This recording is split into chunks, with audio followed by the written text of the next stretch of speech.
Hey hockey player, in this video, I'm going to run you through a hip flow mobility circuit that can help you improve your Mohawk turns and just overall unlock and open up your hips before you get out in the ice or before your workouts. We know movement quality is so important because it really doesn't matter how conditioned you are, how strong you are, how powerful you are, if you don't have the technical execution to back up all that horsepower. And it's impossible to have proper technical execution with your skating, with your shooting, with anything out in the ice if you have mobility restrictions. A lot of hockey athletes suffer with tight hips. I want to show you how to get rid of that problem. We're going to go through 3 different exercises that all flow together that are really easy to remember for you. It all begins with the 90-90 hip stretch. So how it's going to work is you'll see I've got a 90-degree angle here from my hip to my knee, but my knee to my ankle as well. I'm not here and I'm not here. I've got a strong 90-degree angle here, but this is a 90-90. I also have my hip with this knee and my knee in line with this angle. This is a 90-90 hip stretch. We're going to start this hip flow by facing that way. We're going to slowly turn this way, and you're going to start to feel some things open up in your hips already. What I want you to think about is kind of driving your lower back downwards this way, but bringing your chest up at the same time. The moment you do that, you're going to start to feel some stretching in your hip capsule, but you're going to definitely feel some stretching in your glute minimus. Typically the glutes, they only ever get talked about with the glute maximus and the glute medius because they're very involved in skating speed. But again, if you don't have technical execution, then skating speed doesn't matter because you won't be able to use the techniques required to be as fast as possible. So we need to include glute minimus mobility if we're going to have a complete approach to hockey training program design. So we're going to be here, we're going to feel this good stretch. That's stretch number 1. Stretch number 2 is ideally I would be able to come right back and be center with you and even center this way. And if you start feeling pain in this hip, then you've definitely got structural imbalance issues and you've got adhesion issues. But that's okay, because if this is too hard for you to start turning this way, it's totally fine to have a support anchor and then turn that way from the back. That's the regression you can use. So you can still use this mobility drill, but a regress version of it to deal with your current mobility ability. So we're going to hold this one for the remaining amount of time. I'm going to show you what to do afterwards. And then that was the second exercise to open up the hips. The third one is we're going to start hinging our rear leg. So we've got our rear leg hinging now. We're going to feel this really open up the groin, but all the connections between the groin and the hips at the same time. We're really getting everything in the hip capsule here.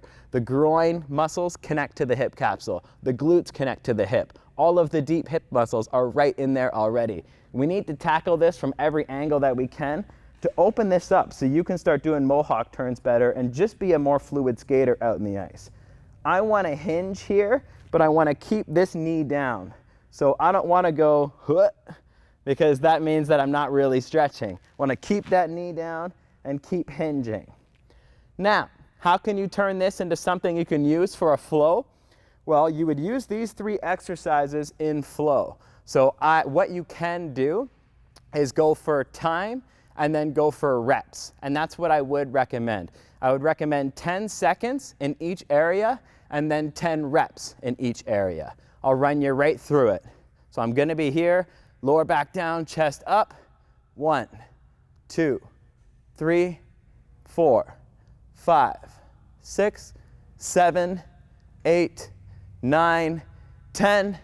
I'm going to turn this way, all the way. I'm even going to come down a little bit if you're more advanced. 1, 2, 3, 4, 5, 6, 7, 8, 9, 10. I'm going to back up and then I'm going to open this up. 1, 2, 3, 4, 5, 6, 7, 8, 9, 10. This knee's always going to want to come up. Try and keep your mind to keep it down. Now, that was 10 seconds in each position. Now let's go for reps. here. Stretch. 1, 2, 3, nice and controlled. 5, 6, 7, 8, 9, 10. Turn back here. 1, 2, 3, 4, 5, 6, 7, 8, 9, 10.